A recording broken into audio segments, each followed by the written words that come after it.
आपको बताएं सूरत हाल जमान पार्क के बाहर की इंतहाई कशीदा हालात हो गए हैं। एक बार फिर वहां पर आंसू गैस के शेल जो हैं वो कारकुनान पर आ रहे हैं। जमान पार्क के बाहर के मनाजिर आप देख रहे हैं, इस्तेकबालिया कैंप्स उखाड़ के फेंक दिए गए हैं, आंसू गैस के शेल फेंके जा रहे हैं जो कि अंदर तक आ रहे हैं। आप मनाजिर देख रहे हैं, पुलिस की भारी नफरी जो कि जमान पार्क के बाहर मौजूद है, वहां पर मौजूद कारकुनान पर आंसू गैस के शेल फेंके जा रहे हैं। हमारे नुमाइंदे रियाज अवान वहां पर है, उनसे बात करते हैं। जी रियाज, क्या सूरत हाल है?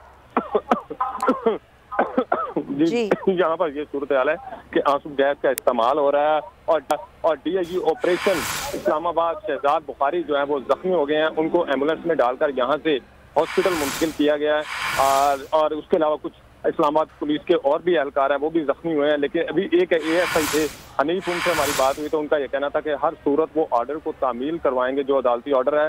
इसके लिए हमारे एहलकार तो अफसरान और एहलकार जख्मी हो रहे हैं, लेकिन अगर जख्मी होने की दूर की बात है, हमें जान भी इसमें जाना पड़े यानी कि शहीद भी होना पड़े तो हम उसके लिए तैयार हैं। लेकिन आज अदालती अहकामात के हर सूरत जो है वो तामील करवाएंगे। 3 वाटर कैनन इस वक्त जो है वो जमान पार्क के बाहर मौजूद हैं। यहाँ जो है कारकुनों जो एक तो सबसे बड़ी बात जो ये है कि यहाँ पर आप देखें कि अदालती अहकामात जो वारंट है वो तामील करवाने की दूसरी वो अलग हो गई है, लेकिन अब तसादम की सूरत हाल जो है वो अब चल रही है।